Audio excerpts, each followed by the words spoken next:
Hello everybody and welcome to another top 5 board gaming video. Today's topic is all about sports. This is something that I've never been a huge fan of for pretty much my entire life, but I found over the last few years that there's a decent number of board games that handle sports in a really fascinating way. So this is something where you have an idea that's inherently competitive moved into another medium that's also competitive, and so it has to have an abstract sort of transition happen. And it's really cool to see how some of these have come out, and I've found that I really enjoy a lot of them. But with that, of course, please let me know what your guys' personal favorites are in the comments below and why. I would love to hear what you all have to say, but we're going to get started right off with my number 5. At number 5, we've got Car Wars, the card game. This is a little bit of a cheat because this is a demolition derby where you're shooting missiles and machine guns at other people, essentially. That said, I do find that demolition derbies and stuff like that is kind of a cool thing to watch. It's at least fascinating, and of course seeing like monster trucks and stuff like that is always really cool. Is it a sport? You can make an argument of it, but it is from Steve Jackson Games, so you see a lot of wonderful humor in it. It really brings back memories of playing like Twisted Metal on PlayStation and all that kind of stuff from my younger days, and so it's just kind of a cool little ridiculous thing to play every once in a while. Car Wars, my number 5. At number 4, I've got Downforce. To preface this a little bit, racing is probably the most prolific in terms of how many board games have come out of NASCAR, F1, horse racing, and all sorts of other different things like that. But for me personally, Downforce has been my favorite that I've tried out. The reason is because it does a wonderful job of matching the strategy of playing cards at the right time with the racing strategy of figuring out where you're going to go, how you're going to take specific corners, along with the betting aspect as well. It combines those two in a wonderful way, and on top of that you've got your player abilities and all sorts of other different things. So it all works very, very well, but it still feels like you have a real nail-biting race going on. Downforce, my number 4.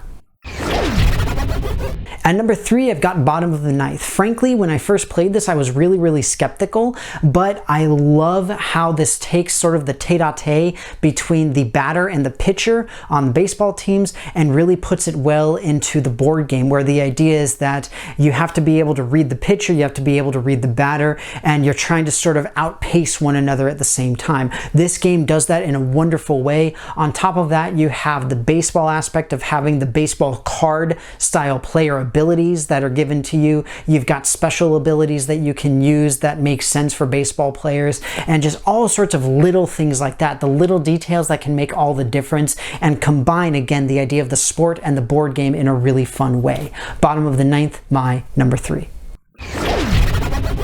And number 2, I've got Flamme Rouge. I believe that's how you pronounce it. I apologize if it's not, but this is a game that is about cycling. And essentially, you have a lot of aspects of cycle racing in the board game, in addition to having some wonderful strategic decision making on the board game side of thing. So you're playing as teams of 2, just like you do in a cycling race. And the idea is that you're trying to play off of one another. You're trying to get into slipstreams. You're trying to play the right card at the right time. You're trying to sprint properly.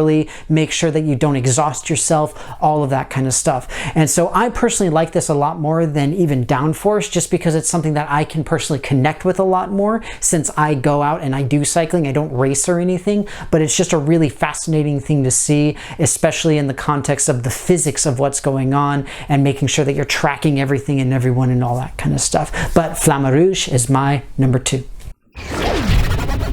At number 1, I've got First and Goal, also known as First and Roll. This is a football-based game that's relatively similar mechanically to Bottom of the Ninth, where the idea is that you have the 2 players who are playing opposing cards, and you're trying to see what the difference is between them to see who essentially gets an advantage. Where in this case, the defense is trying to play a specific type if they think the offense is going to pass versus run and that kind of thing. It's done in a really cool way, and it has a wonderful randomization idea where you're rolling specific dice that'll give you different yardage depending on if you're passing versus running or Hail Mary or all that kind of stuff. So it's really, really cool, and it's very well done. It's a super intense game, and it's really good. So First and Goal, my number 1. Well, everybody, that's going to be it for me. I hope that you enjoyed this video on my top 5 favorite sports board games. Again, it's not a topic I'm super familiar with because I'm not a sports guy, but I found that these particular games to be ones that really speak to me as a board gamer, and something where I'm at least familiar enough with sports that I can be like, oh yeah, I see what's going on here, and I can see where that came from or why that mechanic is being used, type of thing. And so of course I'm really curious how deep this well goes, and you guys please share your personal favorites, or just let me know if you don't really like sports, kind of like me. Is it something that you actively stay away from? Please let me know any and all of your thoughts in the comments below, because you guys know I love to hear from you.